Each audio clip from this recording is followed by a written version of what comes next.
Hello दोस्तों, एक बार फिर से स्वागत है आपका YouTube channel Saurabh sir mathematics में। दोस्तों, सीडीपी मॉडल पेपर फर्स्ट यानी चाइल्ड डेवलपमेंट जो यूपी टेट, सी टेट और सुपर टेट के लिए बहुत ही महत्वपूर्ण वीडियो है।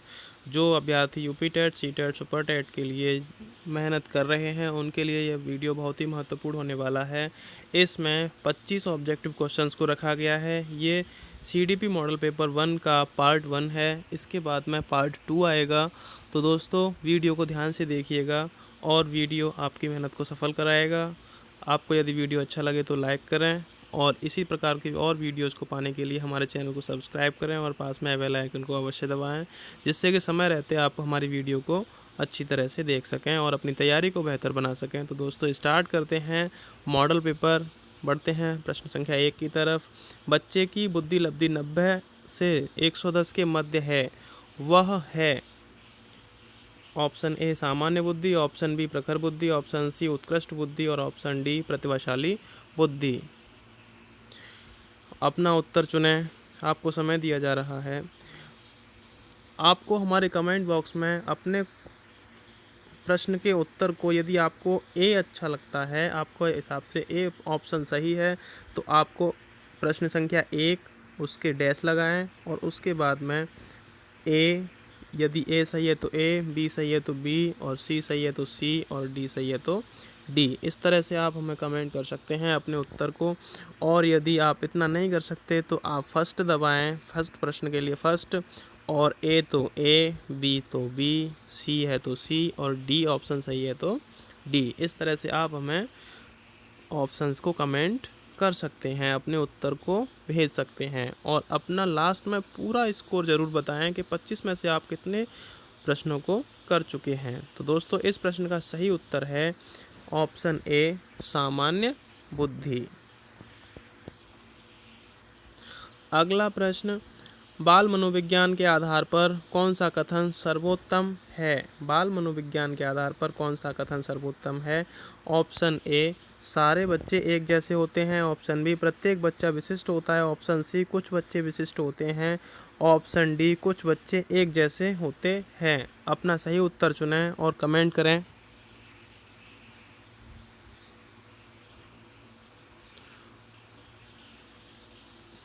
तो दोस्तों, इस प्रश्न का सही उत्तर है प्रत्येक बच्चा विशिष्ट होता है, ऑप्शन बी। अगला प्रश्न, बच्चे के लिए निःशुल्क एवं अनिवार्य शिक्षा का अधिकार अधिनियम कितने वर्ष के बच्चों के लिए लागू है? ऑप्शन ए 6 से 14 वर्ष, ऑप्शन बी 7 से 13 वर्ष, ऑप्शन सी 5 से 11 वर्ष, ऑप्शन डी 6 से 12 वर्ष। अपना सही उत्तर चुनें और कमेंट करें।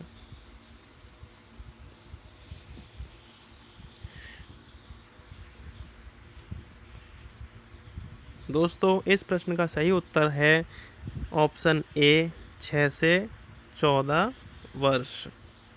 अगला प्रश्न, शिक्षक को ज्ञात होना चाहिए। शिक्षक को ज्ञान होना चाहिए, किस किस का ज्ञान होना चाहिए? ऑप्शन ए अध्यापन विषय का, ऑप्शन बी बाल मनोविज्ञान का, ऑप्शन सी शिक्षा संहिता का, ऑप्शन डी अध्यापक विषय एवं बाल मनोविज्ञान का। अपना सही उत्तर चुनें और कमेंट करें। शिक्षक को ज्ञान होना चाहिए, कौन सा ज्ञान होना चाहिए? तो इस प्रश्न का सही उत्तर है ऑप्शन डी अध्यापक विषय एवं बाल मनोविज्ञान का।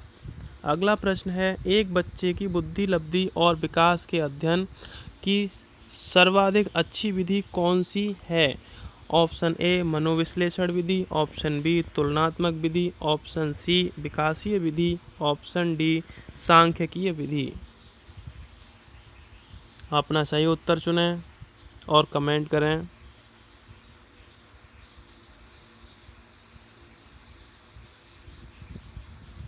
सर्वाधिक अच्छी कौन सी विधि है एक बच्चे की बुद्धि और विकास के अध्ययन की? इसका सही उत्तर है ऑप्शन सी विकासीय विधि। अगला प्रश्न, समाजीकरण वह प्रक्रिया है जिसमें बच्चे और वयस्क सीखते हैं। बच्चे और वयस्क क्या सीखते हैं, कहाँ से सीखते हैं? परिवार से, ऑप्शन बी विद्यालय से, ऑप्शन सी साथियों से, ऑप्शन डी इन सभी से। अपना सही उत्तर चुनें और कमेंट करें। इस प्रश्न का सही उत्तर है इन सभी से। अगला प्रश्न, गार्डनर ने 7 बुद्धि के अधिमान निर्धारित किया है, इनमें से कौन सा नहीं है? स्थान संबंधी बुद्धि, भावात्मक बुद्धि, ऑप्शन सी अंतर्वैयक्तिक बुद्धि, ऑप्शन डी भाषात्मक बुद्धि। अपना सही उत्तर चुनें। गार्डनर ने 7 बुद्धि का अधिमान निर्धारित किया, इनमें से कौन सी बुद्धि नहीं है? स्थान संबंधी बुद्धि, भावात्मक बुद्धि, अंतर्वैयक्तिक बुद्धि और भाषात्मक बुद्धि। इस प्रश्न का सही उत्तर है भावात्मक बुद्धि, ऑप्शन बी। अगला प्रश्न, प्रश्न संख्या 8 है, सहयोगात्मक राजनीति की किस श्रेणी में महिलाएं निम्न से संबंधित नहीं होती? स्वीकार्यता, ऑप्शन बी प्रतिरोध, ऑप्शन सी क्रांति, ऑप्शन डी अनुकूल। सहयोगात्मक राजनीति की किस श्रेणी में महिलाएं निम्न में से संबंधित नहीं होती हैं? अपना सही उत्तर चुनें। ऑप्शन ए स्वीकार्यता, ऑप्शन बी प्रतिरोध, ऑप्शन सी क्रांति, ऑप्शन डी अनुकूलन। तो दोस्तों इस प्रश्न का सही उत्तर है प्रतिरोध, ऑप्शन बी। अगला प्रश्न, यदि एक बच्चे की मानसिक आयु 5 वर्ष तथा वास्तविक आयु 4 वर्ष है तो उस बच्चे की बुद्धि लब्धि होगी। मानसिक आयु 5 वर्ष और वास्तविक आयु 4 वर्ष है तो mental as upon chronological age into 100, ये आपका बुद्धि लब्धि का फॉर्मूला होता है। मानसिक आयु बटे वास्तविक आयु गुणा 100। तो मानसिक आयु 5 वर्ष है और वास्तविक आयु 4 वर्ष है तो उसकी बुद्धि लब्धि तो 5 बटे कितना होगा 5/4 इंटू 100। तो आपको ऑप्शन देखने हैं। Option A 125, option B 80, option C 120, option D 100। अपना सही उत्तर चुनें। इस प्रश्न का सही उत्तर होगा ऑप्शन ए 125। अगला प्रश्न, विद्यालयी क्षेत्र में रचनात्मक निर्धारकों को जानने के लिए इनमें से कौन सा उपागम नहीं है? ऑप्शन ए वार्तालाप कौशल, ऑप्शन बी बहुविकल्पी प्रश्न, ऑप्शन सी परियोजना कार्य, ऑप्शन डी मौखिक कार्य। तो विद्यालयी क्षेत्र में रचनात्मक निर्धारकों को जानने के लिए इनमें से कौन सा कार्य उपागम नहीं है? अपना सही उत्तर चुनें। तो इस प्रश्न का सही उत्तर है बहुविकल्पी प्रश्न। बहुविकल्पी प्रश्नों में हम सृजनात्मक कार्य रचनात्मक निर्धारकों को जानने के लिए नहीं लगा सकते। अगला प्रश्न है प्रश्न संख्या 11, मनोविज्ञान शिक्षा का आधारभूत विज्ञान है, यह किसने कहा? Option A BN Jha, option B Skinner, option C Davis, option D Woodworth. अपना सही उत्तर चुनें और कमेंट करें। इस प्रश्न का सही उत्तर है स्किनर। तो स्किनर ने कहा है मनोविज्ञान शिक्षा का आधारभूत विज्ञान है। अगला प्रश्न, आधुनिक मनोविज्ञान का अर्थ है मन का विज्ञान, ऑप्शन बी आत्मा का विज्ञान, ऑप्शन सी शरीर का विज्ञान, ऑप्शन डी व्यवहार का विज्ञान। अपना उत्तर चुनें और कमेंट करें। तो इस प्रश्न का सही उत्तर होगा व्यवहार का विज्ञान।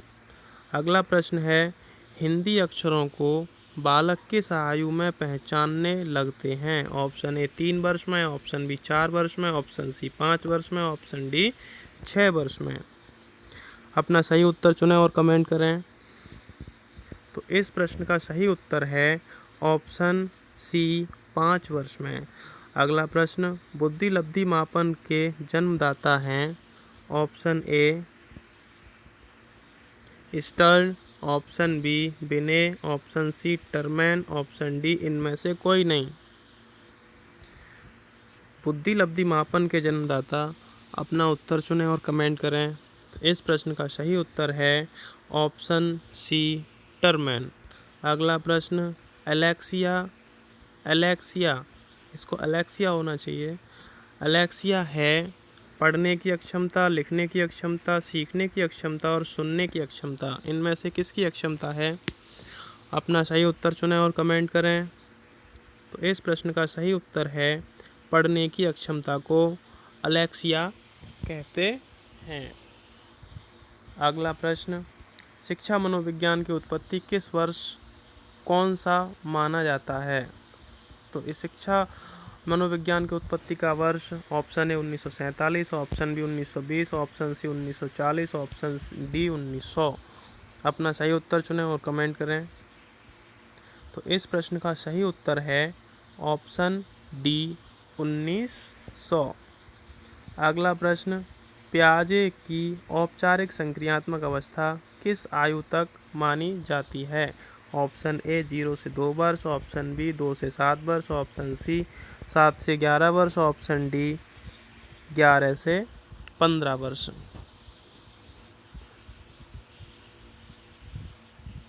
अपना सही उत्तर चुनें और कमेंट करें। तो इस प्रश्न का सही उत्तर है ऑप्शन डी 11 से 15 वर्ष। अगला प्रश्न जड़ बुद्धि वाले बालकों की बुद्धि लब्धि कितनी होती है? तो ऑप्शन ए ये आपको पता चल चुका है 71 से कम होती है। इसका आंसर नीचे दे रखा है।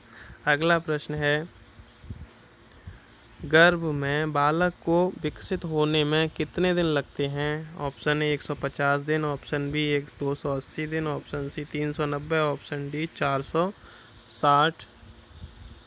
तो इस प्रश्न का सही उत्तर है ऑप्शन बी 280 दिन। अगला प्रश्न नवजात शिशु का भार होता है 6 pound, option B 7 pound, option C 8 pound, option D 9 pound. अपना सही उत्तर चुनें और कमेंट करें। तो इस प्रश्न का सही उत्तर है 7 पाउंड होता है। अगला प्रश्न किस मनोवैज्ञानिक ने अपने 3 वर्षीय पुत्र का अध्ययन किया? Option A Pestalozzi, option B Watson, option C Stanley Hall, option D James Sully. अपना सही उत्तर चुनें और कमेंट करें। तो इस प्रश्न का सही उत्तर है पेस्टालॉजी। एक ऐसे मनोवैज्ञानिक थे, उन्होंने अपने 3 साल के बच्चे का अध्ययन किया था। अगला प्रश्न निम्न में से विकास की अवस्था है? ऑप्शन ए गुणात्मक, ऑप्शन बी संख्यात्मक, ऑप्शन सी निश्चित आयु तक चलने वाली प्रक्रिया, ऑप्शन डी शारीरिक अंगों में परिवर्तन का सूचक। विकास की अवस्था है, विकास की अवस्था क्या है ये आपको बताना है। विकास जीवन पर्यंत चलने वाली प्रक्रिया है, निरंतर चलता रहता है, तो ऑप्शन सी नहीं हो सकता। शरीर अंगों में परिवर्तन का सूचक है, तो इसे वृद्धि कहते हैं। संख्या में विकास होता नहीं है, तो गुणात्मक विकास होता है, तो विकास की अवस्था गुणात्मक है। ऑप्शन आगे बालक का विकास होता है। बालक का विकास सिर से पैर की ओर, पैर से सिर की ओर, दोनों ओर से, इनमें से कोई नहीं। तो बालक का विकास सिर से पैर और पैर से सिर की ओर, दोनों की ओर होना चाहिए, तो सिर से पैर की ओर बालक का विकास होता है। अगला प्रश्न है बालक में संस्कारों का प्रारंभ कहाँ से होता है? विद्यालय से, परिवार से, सिनेमाघर से, खेल का मैदान से। आपका सही उत्तर क्या है? कमेंट करें। इस प्रश्न का सही उत्तर है परिवार से। अगला प्रश्न है, लास्ट प्रश्न है, किस विकास के संबंध में गलत कथन है? विशिष्ट से सामान्य की ओर विकास चलता है, ये सही है। या सार्वभौमिक प्रक्रिया है, ये सही है। या दिशा सिर से पैर की ओर है, ये सही है। या वर्तुलाकार गति है, ये सही है। तो अपना सही उत्तर चुनें और कमेंट करें। इस प्रश्न का सही उत्तर यानी कि विकास की संबंध में सही है, वर्तुलाकार सही है, दिशा सिर से पैर की ओर सही है, सार्वभौमिक प्रक्रिया सही है, लेकिन विशिष्ट से सामान्य की ओर ये ऑप्शन गलत है विकास के संबंध में। तो ये आपका उत्तर सही है।